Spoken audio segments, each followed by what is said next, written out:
Welcome to the Knowledge for Men show. Your life will never be the same. Your level of success will seldom exceed your level of personal development. I want to die empty of regret. I want to die empty of my best work. We don't understand who we are. Instead, we're living out somebody else's narrative. What one man can do, another man can do. If it's been done, it can be done again. Being yourself and being your truest, most authentic self in every moment. If it scares you or makes you a little afraid, do it. Follow your heart and your gut. The first stage, I think, is finding you, like finding out who I am today. Stuff will not work. You will have things that fail. Success is when you're a happy, fulfilled person. How do you define success? It's your life, and you are the creator of the movie script that is your life story.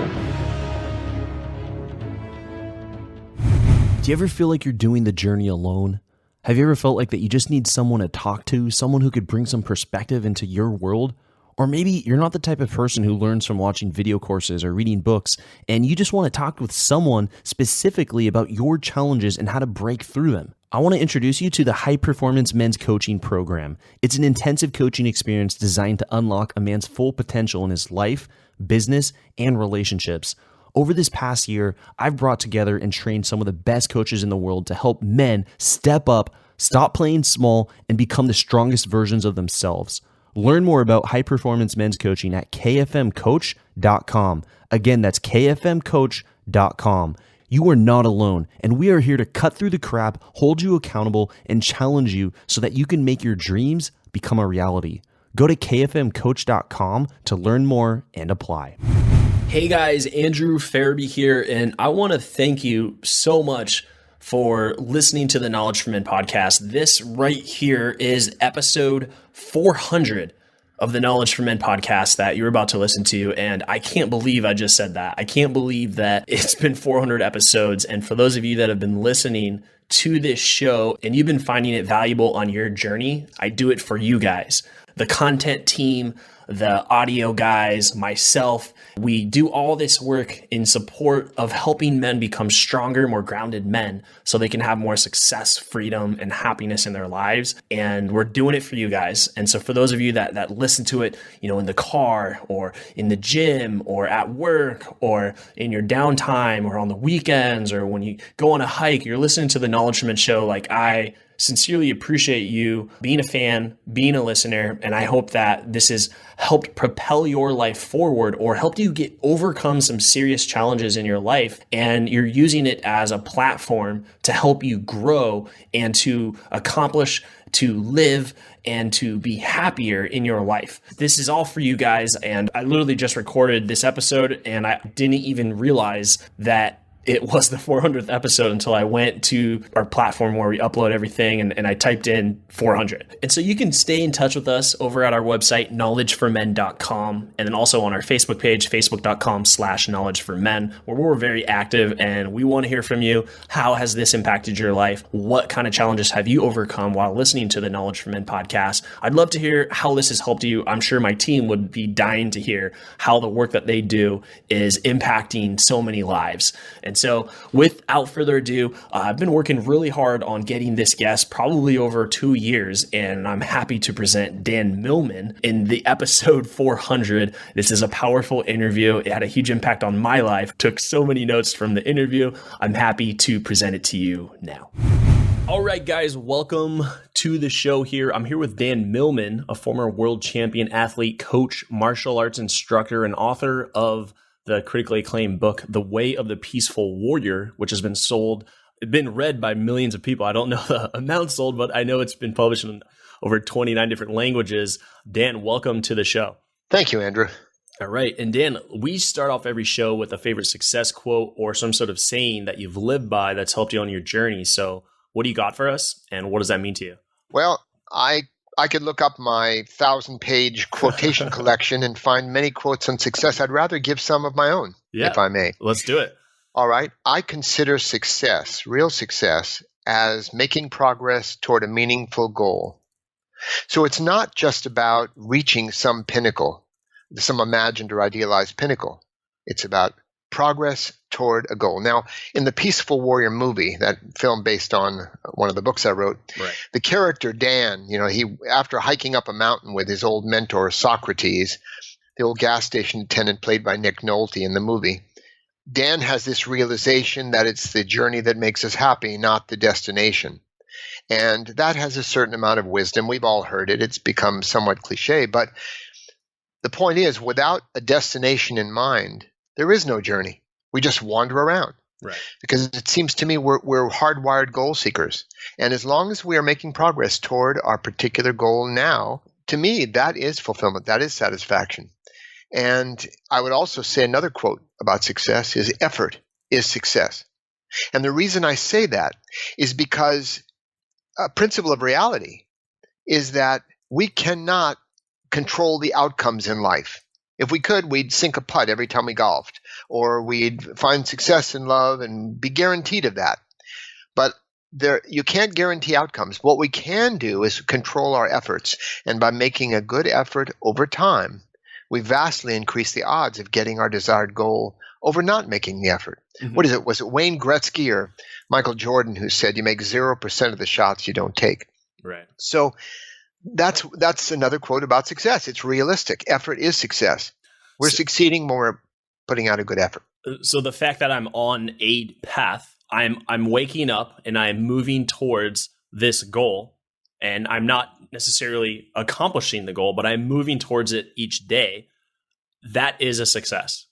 To me, it's more realistic definition than, look, the path we're on is not horizontal. It's a mountain path. Right. It's a climb.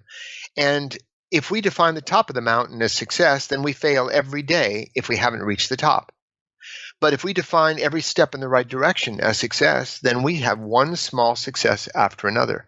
And I think it's important for people to break down these big, lofty goals, right, and make every step in the right direction, to me, is a small success and a very real one. And that's interesting you say that, because otherwise, every day we're waking up, we're a failure until we reach this goal. And then if we don't, we get hit, we get a big challenge or failure hits us, then we never succeeded. We were a failure the whole time, and then we got hit hard. And I think exactly. I think that over time would make someone not even want to try. Why should, like, they haven't built up momentum, a series of successes to the point where they feel like they should keep going. It's like, why would I try if I've been failing this whole time? If that's the way in which one views success.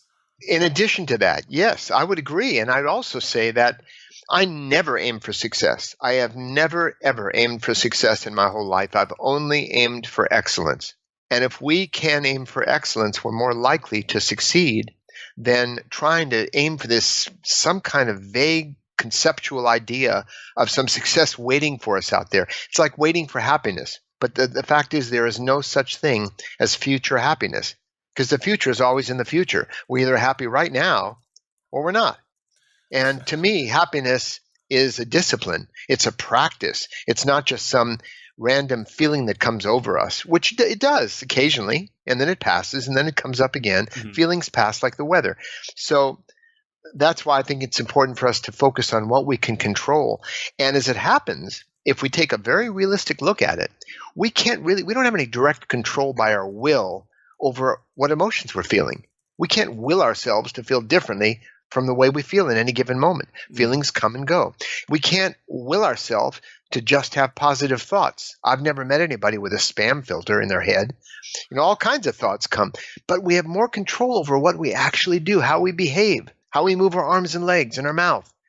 We have more control over that than the feelings and thoughts that arise. And so many of us are trying to find these strategies to think just the right way, or to feel confident or courageous or loving or kind. But feelings come and go. And they're important. Emotions are a very important part of life.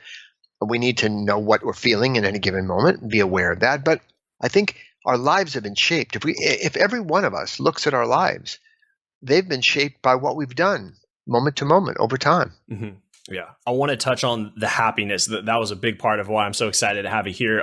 But what is the difference here between, you said, I never aim for success. I aim for excellence. If you could explain more on the difference there. Well, I'll tell you a story. It's funny. You have one accomplishment and it's on your resume forever. You can coast on it. Right. Dan Millman, former world champion athlete. Yes, it's a fact. The first world championships, Royal Albert Hall, London, England, they were held, and I was a 18-year-old freshman in college. They flew me over the night before. I arrived at 1 a.m., and at 8 a.m. the competition started. They wanted to save money, so they didn't put me over an extra night.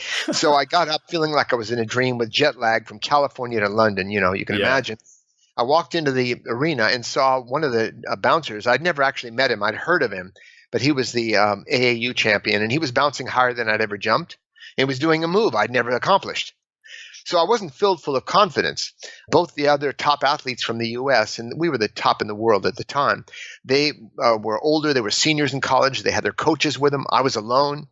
My contact lenses were bothering me. And I walked in, and we did our warm-ups, and there was a number of different competitions. It was like a tennis tournament. You have these buys, and you meet one person, then another. Well, when the smoke cleared, it was one guy and myself, and he did his routine, did a solid job, but he played it safe. And I went up and started jumping. And after the second move in my routine, trampoline routine, this is like 10-meter tower diving, every move, multiple twisting, double somersaults, and so on. I forgot what I was doing. I was in midair, and I had no idea what I was going to do next. It's complicated why that happened, but I just kept going. So the point is, I was aiming for excellence. Every bounce, I just said, what can I do now? And I was in midair figuring out the next move. And then I figured out the next one, and I hoped I came out on 10 bounces. I did. I looked around. The scores went up, and they said, you just won. Now, on another day, either one of those other jumpers could have beat me, and they would have been the world champion. But I had a good day. I had a good 30 seconds, and I focused and I aimed for excellence. I wasn't going, I'm aiming to be world champion. Right. I was just aiming to do what I needed to do in that moment. And most of us experience that. We're playing a game, we're doing a sport, we're just aiming to do as well as we can in that moment. And to me, the quality of our moments becomes the quality of our lives. Yeah. That's one example of what I meant by just aiming for excellence. So let's say you're writing a book. It's not focusing on how do I become a bestseller or New York Times bestseller or get published in 30 languages. I want 40 languages on this book instead of 30 on the last. But instead, let's focus on writing and crafting a perfect sentence or putting together, a perfect chapter. Like, how do I make this the best chapter possible? And this is where I'm at right now. I don't need to focus on my marketing. I'm going to focus right here, right now. Or I just like the examples. Like, even if someone's a salesperson, like, instead of trying to focus on making, let's say just say $100,000, they focus instead on how do I deliver the most value on this conversation or something like that. I would say that's a precise application. What can I do now? It's like people who are looking to be happy, some of the most miserable people I know, it's like weighing yourself every hour. Am I happy now? Am I happy now? It gets crazy making after a while. In fact, there are a lot of young people, young men and women too, who say, Dan, I'm doing pretty well, but I don't know if I've reached my full potential. And I sometimes will turn to them and go, well, maybe you have. Maybe yesterday was your top potential. Now it's recess. Now it's free time. It's crazy thinking we're never doing quite enough. We always have to be doing more. I think the most profound thing I could offer in terms of guidance or advice and perspective would be for people to trust the process of their life unfolding. When I used to teach gymnastics, some people I noticed learned a particular move, like a somersault, easier than others. They learned it quicker. Yeah. But often those who kept working at it and took longer to learned it better than those who learned it faster. Somebody once said, I cannot write a book commensurate to Shakespeare, but I can write a book by me. And it's so important to trust that there's so many factors that make ultimate success. Who gets famous? It's all relative. I mean, I'm fairly well known in certain circles, but there are people way better known. Part of it's just kind of karma. Part of it's luck, timing, fortune, what's going on in the world. It's not a meritocracy. We've all learned that. Sometimes you do really good work and people don't notice it. So we can just do the best. It's like what we can control, which is doing our best day to day. And our best changes. I don't mean against an ideal 100%. Just doing quality work, aiming for excellence each day.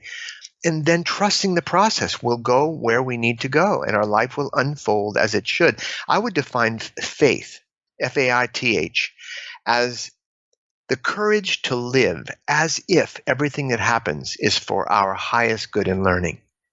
And that's a stretch for a lot of us. I didn't say believe something. I just said the courage to live as if everything that happens is for our highest good, to trust the process of our life unfolding.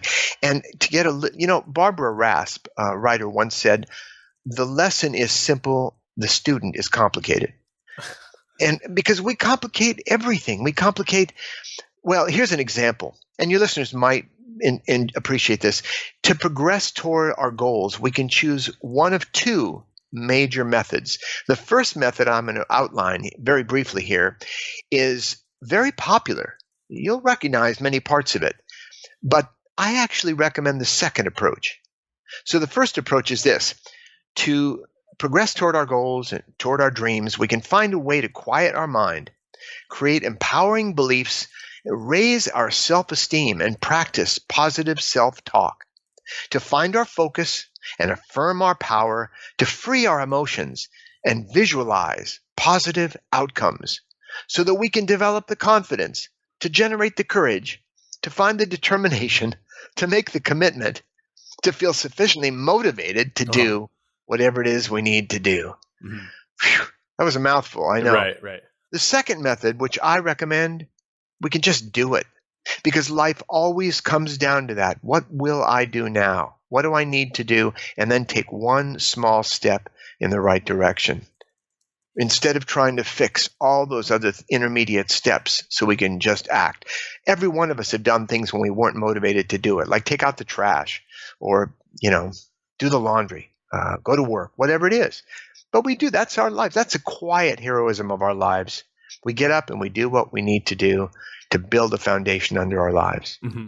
I was listening to I think it was a documentary, or was it was Arnold Schwarzenegger's latest book, I believe, Total Recall, where when he was working out, when he was a bodybuilder back in his 20s, he would say, I would focus on each rep. Like I would focus on how my muscle felt in each rep. And by focusing on perfecting each rep, I would create a perfect workout. And then he also went on to say, I don't know how you guys do it today. In the gym, I see guys, they're on Instagram doing a rep. They're taking videos of themselves. Like, there's so much going on today, where he was saying, I felt like it was a lot easier to be focused on what was happening in the present moment.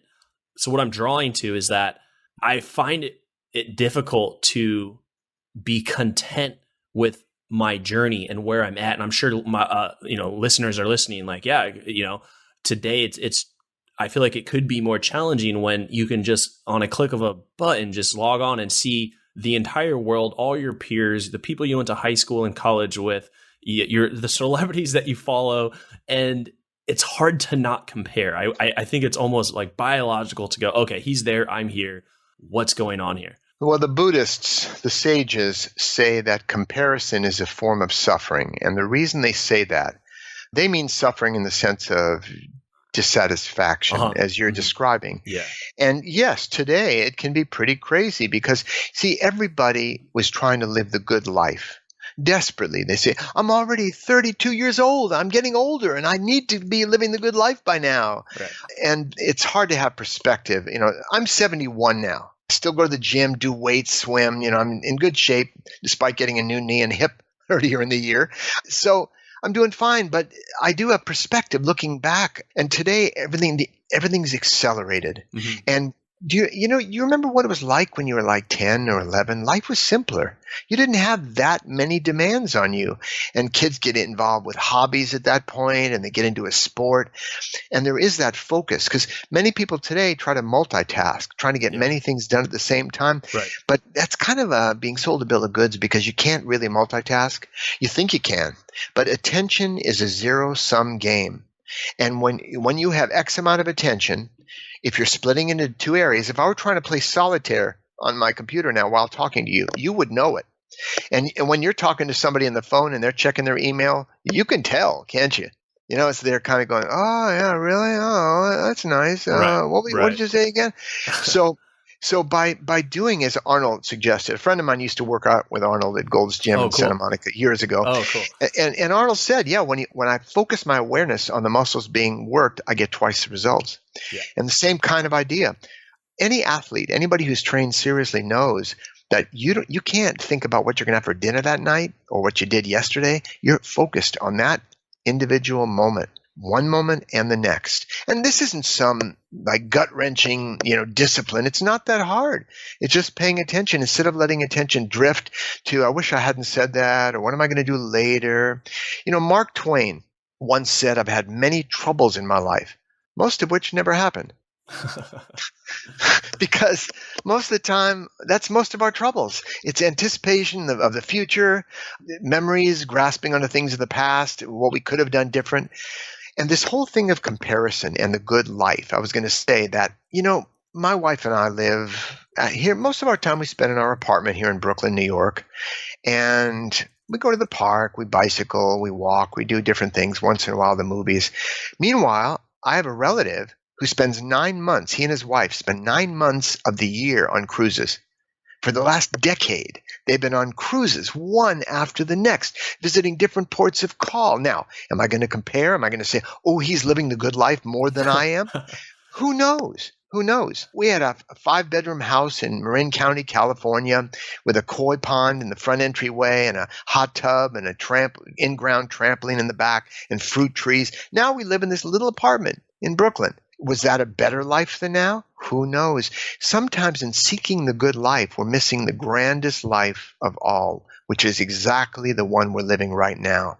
And I actually have created an online course. It's not up. This isn't a commercial gesture. I'm just letting people know that I created a meditation, a 4-minute meditation that I did for 2 years before I started teaching it. And this meditation is on the process of dying. And most people go, oh, I don't think that's for me. But you know what? There is no better way. When we see what we have to let go of when we die, there's no better way I know of to appreciate the rarest of gifts, just the opportunity to live a human life on planet Earth, the one we're living right now. And while we're doing that, we're muttering to ourselves about what could have been better and how we haven't reached our potential. And our friends on Facebook are saying, look, there's me with my chai latte, almond milk, and, walking the dog or on the beach. Look what the good life I'm living, showing all their friends their best side. Right. But, Plato said, be kind, for everyone is fighting their own battle. And all of us are. We all know that. It's not just us fighting our battles and our concerns about the future and all that. Everybody's going through this. Some people just have better acts. Mm-hmm. Yeah. Why do we focus on the past and the future if happiness and even success is truly found in the present? Well, here's the thing. The present, this is the paradox, because the present is all we've got. Past and future are illusions, and I'll tell you why they're illusions. And until we realize this, they're going to seem real. They're going to seem like, oh, but no, I know I'm going to a meeting where this toxic person is, and I'm going to have to deal with this. No, all that's happening is them thinking about it right now. Because the future, what we call the future is simply our imagination. Right. We're sitting in this present moment, imagining something that we call the future. And the past is just a set of neural impulses we call memories. The past is gone. Oh, we can say we have a photograph of the past, but all we're doing is in this present moment looking at a picture. So all we've got is the present moment. That's the truth. That's the reality, and that's our moment of power. The rest is just, it's a semi-insanity. Now, that doesn't mean we can't plan our day. That doesn't mean we don't want to remember something that happened with a particular person, take that information with our next meeting with them. Right. Yeah, we can do all those things. We can plan our day. We just don't want to get too attached to the plans, or because life is a way of changing those plans. Right. So it's not a rule, live in the present, but just let's handle what's in front of us. Our life becomes more effective. And I'll tell you this, functioning well may not sound too sexy or spiritual, but those who get things done tend to have a default mode of more fulfillment than those who don't get things done. Mm-hmm. Yeah. I can see how the future is an illusion because it hasn't yet happened. It truly is our imaginations. It's us thinking about what is yet to come, and there's anxieties and things happening there. But but the past actually happened. It actually was something that we experienced. And so when you say it's an illusion, it almost seems like it didn't happen. Well, how do you experience the past? You think about it. All right, you remember it, right? Yeah. You have impulses and images in your brain right now, and those images were formed by some. Look, if the past is real, then change it. You can't. You can't. Actually, there is one way to change the past. That is, live well in the present, because the present will soon become your past. That's the only way I know about changing it. Yeah. But we can learn from it. Yeah, we have these memories, and it's a cool thing to be able to remember and to hold on to certain impressions. Now, the impressions may or may not, we remember things just as we perceive things through a filter of our own projections, beliefs, opinions, and so on. We don't see the world as it is. We see the world as we are, because we're looking through a window of our own beliefs and associations. But yeah, the past, we have a vague memory of what we call happened. We use a past tense in language. But really, it's happening now in our brain because we're bringing up these images. Mm-hmm. Okay. So, I'm just trying to home in on what's actually real, which is now and now, what's in front of us. Mm-hmm. This moment, us talking right now, and your listeners listening, right in this moment, that's real. And the rest is memory and imagination. Nothing wrong with those things, but it's good to know the difference. Mm-hmm. Okay. So it's okay to live in it, to get the lessons, to learn from it, but move on. Like years, thinking about perhaps a breakup or a decision that was made that was wrong, or something that you said to a loved one. Like, it happened, you've learned from it, but to live in it is where the suffering is. Is that right? Well, we drag it back. It's like a big black bag we drag behind us. There's a story about two Zen monks who were walking in the forest, and they came to a stream, and a lovely geisha was standing by the stream holding up her silk skirt, wondering how to cross. And one of the older monk, without a thought, picked her up in his arms, walked her across, put her back down gently on the shore, and she thanked him and walked on. Well, the younger monk wanted to say something, but he didn't know how to do it. And before they entered the monastery gates, he said, "How can you have done that? How can you have picked up a woman and held her in her arms? That's not becoming of a monk." And the old monk said, "Oh," he said, "I left her back there. Are you still carrying her?" That's an old Zen story, because again, the old monk was pointing out, this is now. I acted what seemed appropriate, did it, moved on. You're still meandering about it. Now, look, it's easy to say. There are people with post-traumatic stress syndrome, and to tell them, oh, just let it go. It's just all in the past. Right. I mean, yeah, traumas can happen to people, just like physical traumas, injuries. People can have memories that cause physical tension and various kinds of reactions. But of course, psychologists are working on different ways to help. That's outside my pay grade, I think. But there actually are good research right now on how to deal with those kinds of traumatic memories. But most of us we tend to be confused because we have all these troubles, most of which, as I said, don't happen. Right. It's all about learning. It's good to remember difficulties. It's good to remember mistakes. It's good to even feel guilty, because guilt means maybe there's something we need to look at. So, it's 3 guidelines for living wisely and well. First, accept your thoughts and feelings. Whatever they are, they're natural to you in that moment. They may be positive, they may be negative. The second thing is have a goal right now. What do you want to accomplish? We know what we're doing right now, right? In this moment. And the third thing is do what needs to be done in line with your goal. And that's really what athletes do, the best athletes. They don't go, I think I'm feeling a little blue today, so I'm not going to go work out. No, they do what needs to be done. Right. And that's why we need a peaceful heart, but we also need a warrior spirit. Mm-hmm. Yeah. You say knowledge is knowing, wisdom is doing. Mm-hmm. Uh-huh. I feel that I have a theory that everything we love in life are things that are bringing us back to the present moment. And so, for example, musicians, they love playing because in that moment, you're present. When you're playing the song, when you're singing, you're present. You're not thinking about the past. You're not thinking about the future. Someone who likes to surf, when they're riding a wave, that is the experience right there. Riding the wave, you're present when that force of water is pushing you along the beach in the morning or at night or whatever. A lot of like speakers, when someone's speaking on stage, there's this feeling of just you're so alive, and hours go by and you don't even realize that that it has been an hour and a half and it's time to end your talk. Exactly. But I find that, and then so if you love your job, you love the week, you love Monday through Friday. Someone who hates their job, they're looking forward to the weekend because on the weekend, they get to do things that bring them back to the present. Precisely my right. theory. I agree completely with that. Whether it's a sport, performance art, acting, musicianship, those things pull us into the present moment, into absorption. It's been called the zone. It's been called flow, many different things. Yeah. Yeah. But all that pulls us into the present. And the key to integrating doing a sport, which we love, and maybe going to work, is the difference is most of us do things every day. We do the laundry, we do our homework, we do whatever we do. But what if we practiced it?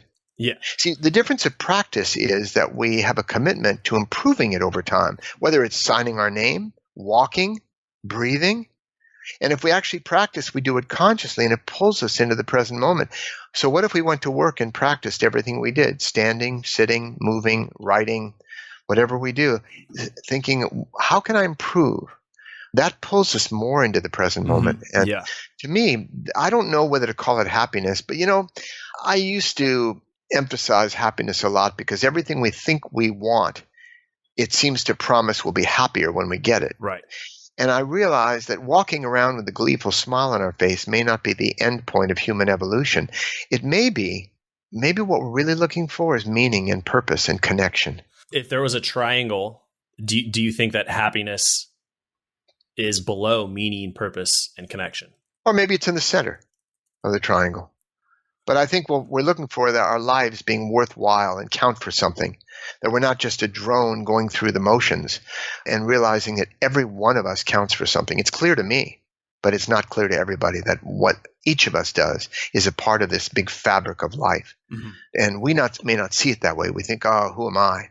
But each of us is a kind of a part of a vast interwoven network. So every one of us counts. And the meaning and the purpose, finding a purpose, moving toward it, and connection with ourselves, knowing ourselves, connection with others, and even maybe with some transcendent idea, big picture. Okay. What is the relationship with the peaceful warrior and money? Well, money is neither my God nor my devil. I mean, most of us have heard there are many people with money issues of one kind or another. We hear money is the root of all evil, and it's more difficult for the rich man to pass through the eye of a needle, or a camel to pass through the eye of a needle than a rich man to get into heaven. All these biblical quotes and other quotes. When we see old movies, the rich guy is usually the bad guy, and the poor, struggling man he's the good guy. The underdog. And so we have all these beliefs about money. Money is just a form of energy. Most of us know that. It can build a temple, or it can destroy something, like any energy. So, doing things just for money is like doing sports just to collect medals. Somebody's missed the point somewhere in there. So to me, it's, again, don't aim for money, aim for service, aim for making a difference, connecting with people, whatever you do, whether you're in sales, marketing, or anything else, is providing a valuable service. I believe we can make good money doing what is suitable, what we basically enjoy, while serving other people. And all three of those are important. Have you found, or have you worked with a lot of people who had wealth? Maybe they weren't just doing well or at the top of their career, but they had real wealth and they came to you for help and guidance. Have you found that there is a common theme with these individuals? Like they're coming to you with a problem, which is they're unhappy because X. It's always common themes. We think, well, I know you're aware of this. It's been in, newspapers and everything there. When somebody makes over $75,000 a year, they're no happier. But if they make less than that, they are happier if they get up to that level. Right. But that's survival. So money is almost, and relationships. I mean, there can be people super wealthy, have a horrible relationship. They're in pain a lot of the time.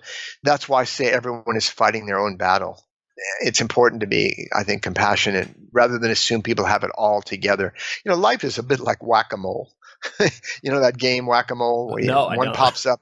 Oh, okay. It's these little holes that pop up and you hit one, you hit the other with it. Another thing pops up. And there's one thing, it's either a physical thing or it's a relationship thing or money thing, career decision. But that daily life is like a form of spiritual weight training. You don't lift any weights, you don't get any stronger. So that's why it takes a warrior spirit to roll up our sleeves, march into life, But as far as, money, yeah, I ignore it. Even people who are extremely wealthy, it doesn't mean anything to me. They're still people. I just look to our common heart.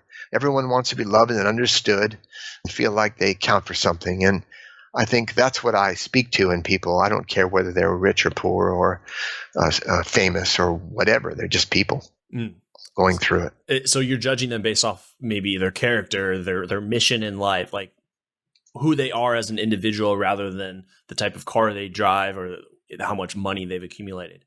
Absolutely. But I'm not even judging them at all. I mean, people, each of us, I've never met a teacher. I've had some really serious mentors in my life, but you know what? Everyone was flawed. I'm flawed. People ask me, Dan, have you mastered everything you teach? And I go, no, but I'm sincerely practicing. Mm-hmm. And that's all I could ask of anybody. Mm-hmm. To be a good example. I'm not trying to be a perfect example, but I'm a pretty good example of what I teach, or I'd have no business teaching it. Very good. Let's dive into the knowledge round. Just want to ask you a few last rapid fire questions before we close out here. Sure. So you might be wondering, why would I ever invest in a coach? I've never done anything like that before. Well, it's going to shorten your learning curve and save you the time that it would take to achieve your goal. You can avoid making mistakes that you would otherwise make. You'll get more results because everything will be tailored to your specific needs and challenges. The coach will hold you accountable so you can't procrastinate, so you can't be lazy, so you can't say, I didn't have the time. You'll be challenged and pushed harder than you've ever been pushed. You'll have conversations so powerful that you'll feel more energized, alive, and confident and certain about the goals that you have in front of you and where you want to go. Most importantly, where you want to be. You'll go farther than you've ever gone before when you have a coach. If you want to learn more about our high performance men's coaching program, go to kfmcoach.com. Again, that's kfmcoach.com to learn more about our high performance men's coaching program. You have got to understand that every successful person in the world invests in coaching to go from good to great. And if you're already a high achiever, then how much more could you achieve if you had a high performance men's coach at your side to push you even further? Go to kfmcoach.com to learn more and apply for our high performance men's coaching program. Again, that's kfmcoach.com. Welcome to the Knowledge Round, where the guests will be asked rapid fire questions to give the audience invaluable pieces of wisdom to help transform their lives. Starting in 3, 2, 1, showtime. The first question I have for you, and these are just kind of gut reaction responses from yourself. What advice would you give to someone who is feeling really lost or unsure of their purpose? While you're lost and unsure of your purpose, continue to move toward a goal. What do you think is holding most men back today from becoming stronger, more grounded men? Sometimes it's circumstance, but often it's just ourselves. Everything is difficult until it becomes easy.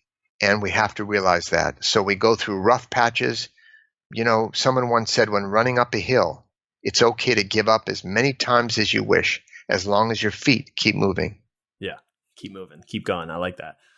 What would you say for yourself have been 3 of your most influential books that have helped you on your journey? Oddly enough, Lord of the Rings is one, because it's an epic quest. Yeah. Larger than life quest. So I just love that book. I thought Hermann Hesse wrote a book called Siddhartha, about a Buddha-like figure and his adventures in finding balance and finding himself. And there was a book called Constructive Living by a man named David Reynolds. I thought it has its flaws, but it brought me back to earth, out of metaphysical realities back into daily life. And some of the things I've shared with you about reality are based on some of those teachings. Very good. I'll be checking that out. And now this next question is more of a scenario for yourself, Dan. So imagine you had 60 seconds with 25-year-old Dan, if you can envision where he was at personally, professionally, in his relationships, and knowing what you now know today. What would you tell him to do, and what would you tell him not to do? Well, it's based on a saying by Virginia Satir. I think I'd tell young Dan, there was a book called I'm Okay, You're Okay. Well, I would tell him, I'm not okay, you're not okay, and that's okay. In other words, I'd take him by the shoulders and shake him, or maybe I'd give Dan a big hug and say, it's going to be all right. Just keep moving forward. Keep moving forward. Do the best you can, and trust life to take care of the rest. Do you think that he was very nervous or anxious or very hard on himself at that time period? Probably more anxious, certainly, than I am now. That young Dan, sure. Because everything meant so much. What if I don't get a good grade? What if I don't succeed in this next endeavor? But looking back, it's like, sure, sometimes you fail, sometimes you succeed. I used to fail 50 times a day in the gym when I was training as a gymnast. But to me, some of those worst days were the time when the learning was really happening, because I had a breakthrough soon after. So again, it's about trusting the process and trusting ourselves. And that's a part of the way of the peaceful warrior, is that the way is, it's those daily challenges. It is. That's really, again, that is the arena of the peaceful warrior. Daily life is guaranteed to teach us everything we need to evolve. We don't have to go to an ashram those things can be nice and retreats and all that. Right. But daily life really is our teacher. Mm-hmm. Okay, great. And so now, even if you have to summarize some of your main points that you've shared throughout this interview, that's okay. What would you say is your philosophy on life and success? Well, they say you teach what you need to learn. I must have needed to learn a lot with 17 books. And I recently did an audio program, I think you know that, Andrew, called The Complete Peaceful Warrior's Way, which summarizes as best I could in only 6 hours. So in 6 seconds or even 60 seconds, I don't know how I would summarize my philosophy. Somebody once said, everything that can be put in a nutshell should stay there. I don't really know how to do that. I wish I could give one slogan or bumper sticker kind of wisdom. But the peaceful warrior is about all of us. We have to view ourselves as peaceful warriors in training, because every one of us is seeking ways to feel a more peaceful heart, more compassion, less stress, more serenity. But there are times we need a warrior spirit to really face the challenges of everyday life. And that's why I say everyone is a peaceful warrior in training. So maybe that at least encapsulates this the spirit of this approach to living, if not all the methodologies. I think it was well put, and I think it was put in a nutshell there. What would you like, thousands of guys listening, and what would be one thing that you would like the audience to do after this interview, or at least today? So by the end of today, they do this one thing, and it would have made your time here on this interview worthwhile if the audience would do this one thing. This is a secret spiritual underground teaching I'm about to give, which is connect with your heart. And it's not mystical. There's nothing esoteric about it. Just feel your heart beating in your chest and speak to somebody from your heart. Because if you speak from your mind, it resonates the mind of the other person. If you speak from your heart, it resonates their heart. That is, and you'll leave them feeling better, not knowing why, but just consciously be aware of your heart when you speak, as I'm doing now. It doesn't have to be a tone of voice or anything special. But if you do that, it's actually healing to both you and the other people. Just like if you put two guitars next to one another and you pluck the E string on one of the guitars, the E string on the other guitar is going to start to resonate. It's going to start to vibrate. It works the same with the human voice. So that is an actual practice people can do. But yeah, I will end with one more thing. All right. A young man came to me once, Andrew, and he said, "Look, I know you do consultations with people, Dan, but you charge a lot of money for your time. And I'm a poor college student. I only have $1. What can you tell me for $1? So I turned to him and I told him 6 words that could change his life, could give him a practice for the rest of his life. And those 6 words were here and now, breathe, and relax. You do those 4 things and it improves the quality of everything you do." All right. I'll be sure to apply. And all the listeners, let's apply that now. And for everyone who's enjoyed this interview, there is so much knowledge and wisdom that you can learn from Dan. peacefulwarrior.com, where you can see his books. We've really been talking about one book here, The Way of the Peaceful Warrior, but he has over a dozen other books and different audio programs that he's been talking about in e-courses. Also, you can go to Amazon and just type in Dan Millman, and you'll see all so much work that he's done there. Just type it in, and you'll see all the books he's done. I highly recommend his work. And he mentioned earlier about the movie, and there is a really cool movie. Nick Nolte's in it. It's on the book, The Way of the Peaceful Warrior. So I can recommend that. I think you can get it. I think I watched that on Amazon Prime. Like, I think I or just rented it for a couple dollars. So I think you guys can check out your Amazon account and get access to it. Dan, thank you so much for your time and coming on this show and sharing some invaluable lessons here with my community. Well, thank you for inviting me, Andrew. It's been a pleasure. Thank you for listening to the Knowledge for Men podcast. Hundreds of interviews and millions of downloads later, we're continuing to build an international movement, and we're just getting started. So if you enjoyed this episode, go ahead and leave a helpful review in iTunes, because it really helps the podcast grow so we can impact even more men in the world who need this. Guys, this is all about living with purpose, where every day you only do things that matter to you. You wake up, live with purpose, and take massive action towards the life you want. And always remember, love the life you have while creating the life of your dreams. Go to kfmfree.com to get a surprise bonus I've made for my listeners. Again, that's kfmfree.com for something that's changed my life, and I'm offering it to you for free. Also, check out my Amazon best-selling books that I've written for you to help you crush life at kfmauthor.com. Again, that's kfmauthor.com to see all the books I've created to help you break through in life. This is your host, Andrew Farabee, founder of knowledgeformen.com, and I'll see you in the next episode.